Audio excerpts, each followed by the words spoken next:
This is a video that I wanted to make for a while. Streamlabs OBS versus OBS Studio. It's time to go back to OBS Studio, and let's talk about why. Lost Glory Arena. I died, wow. I meant what I said at the beginning of this video. For the longest time, I've been telling people, do not use Streamlabs OBS. Just use regular OBS, but I would never really elaborate on why. I would just say, hey man, that's not a good idea. I would just use normal OBS. And the reason why I never really hammered home on it and why I never made this video until now is because when Streamlabs OBS first came out, it did have some minor improvements over regular OBS. And I know one of the big selling points over it was that it was an easier version of OBS for new streamers or people new to the OBS platform to get into. Because I know a lot of friends that came from previous programs such as XSplit and Shadowplay. Thing is, man, I always saw it for what it was. Streamlabs OBS is not really easier to use than normal OBS Studio. I will say it's actually just different than OBS Studio, not really easier. If you can learn to use Streamlabs OBS, you can just as easily learn to use OBS Studio. Wow, man. Wow. Wow. The area where Streamlabs OBS is a little bit easier is when you're trying to integrate Streamlabs overlays. You can even argue that the whole purpose of Streamlabs OBS being created in the first place was to make it easier for you to integrate their resources and therefore less likely to look outside. You see, they have a competitor known as Stream Elements. And if you ask me, Stream Elements just has better overlays. Stream Elements does everything that Streamlabs does, but a little bit better. And the creations of Streamlabs OBS, keeping you locked in, keeping you feeling like you only need to use what's provided in front of you, it's designed in a way to stop you from looking and finding better resources. I should not have dodged that. That was way too soon. That was way too soon. Oh. Oh, you asshole! You knew I was whooping that ass! You knew I was whooping that ass! Now, there's other things they talk about. They say that for certain games, Streamlabs OBS has certain performance improvements. They say up to 20%, which I can tell you right now is not true. Or the ability to use built-in overlays for your stream, such as a little overlay for your camera and maybe some lower thirds and whatnot. But the truth is, you can download these for free and use them in normal OBS Studio. One more, oh God, I didn't back off soon enough. Oh, you dickhead.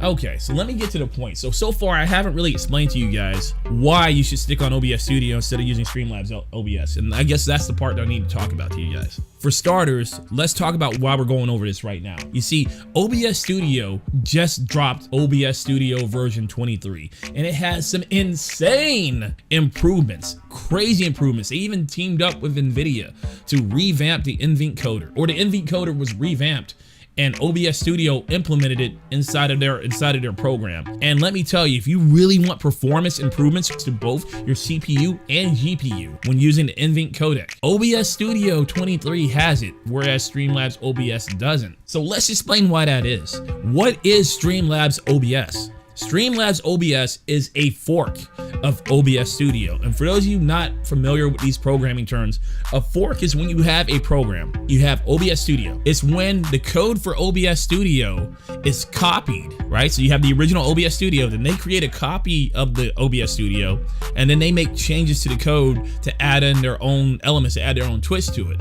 They both have the base code, but that's the Streamlabs OBS is considered a fork. So when Streamlabs OBS first came out, it had everything that OBS Studio had, but it had changes that were seen as improvements. So therefore, when you just look at the both of them, Streamlabs OBS can do everything that OBS can do, but it can do more. So I guess this is better. Ah! Redemption time!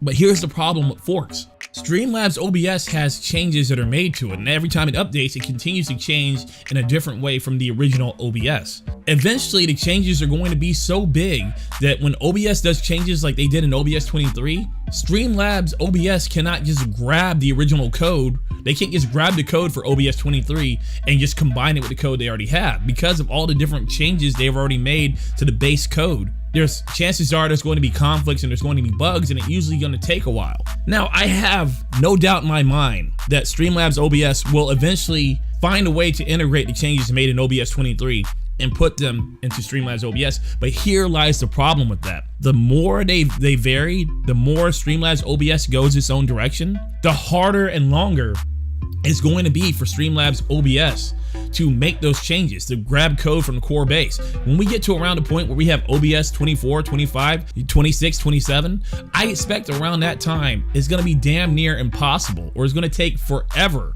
before Streamlabs OBS, and this is assuming they even do, for Streamlabs OBS to ever really fully integrate the changes made from OBS, from the original OBS. Come on.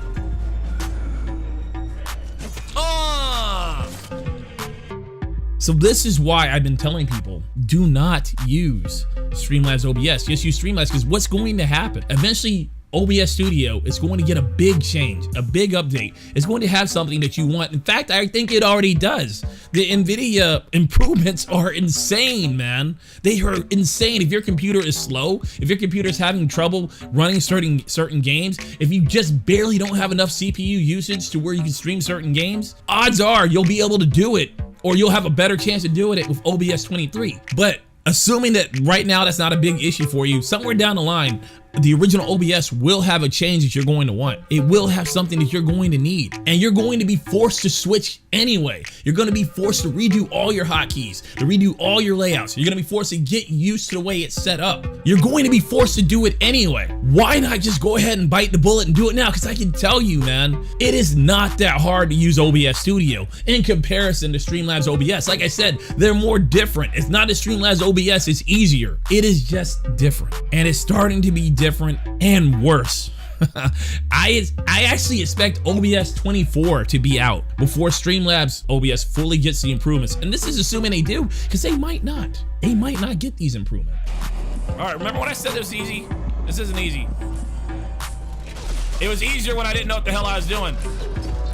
There's another reason I tell people not to use Streamlabs OBS and just use regular OBS Studio. The reason is I want you to think about something here. Let's look at Streamlabs' competitor. Their main competitor, in my opinion, is Stream Elements. When I look at Stream Elements, they are doing everything better than Streamlabs. The way their stuff works is just better than Streamlabs in most cases. Stream Elements, they created a plugin for normal OBS to extend what normal OBS can do. Let me explain why this is a big deal in comparison to what Streamlabs did. It being a separate plugin that you download optionally means that you can use normal OBS. Normal OBS can update and you can still get the benefits from the plugin. So if Stream Elements wants to make changes or they want to add stuff to OBS Studio that OBS Studio doesn't have, they can do so without worrying about the plugin conflicting with the actual OBS Studio. They can do it all in one thing. So OBS Studio can continue to update regardless of what Stream Elements does. And it's an optional plugin for you to download. So let's look at what Streamlabs OBS did.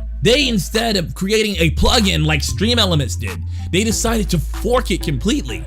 They decided to fork OBS and create their own little locked-in private island where you're stuck only using their stuff. Well, you're not really stuck just using their stuff, but they put their stuff in your face and make it so easy to use, it makes you not really shop around for anything else. Even if somebody tells you, hey man, Stream Elements, you know, they do donations better. Well, you'd be like, well, I already got a donation thing right here. I don't need to learn how to do that. You're already convinced. They already have you convinced that learning to do it a different way is harder. And it probably will be a little bit harder. Yeah, it's gonna be a couple more clicks because it's not built into OBS.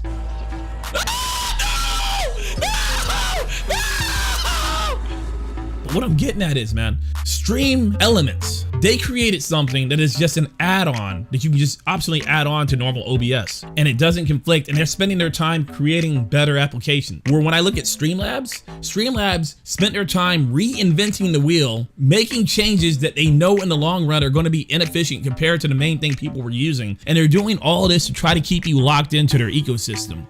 I repeat, Stream Elements is making a better product. They are focusing their time on making a better product for you, whereas Streamlabs is focusing their time making an inferior product designed to keep you locked in. That is the point of this. Streamlabs OBS is designed to keep you locked in as best it can. Streamlabs OBS, Streamlabs is deciding to compete not by trying to make a better product. They're trying to compete by keeping you locked in. I will not support a company that does stuff like that, especially while I have better options. I just laid it out for you. I hope I explained it in a way that was easy to understand. The choice is yours, man. Right now it's your choice. In the future, you're probably gonna use OBS Studio anyway.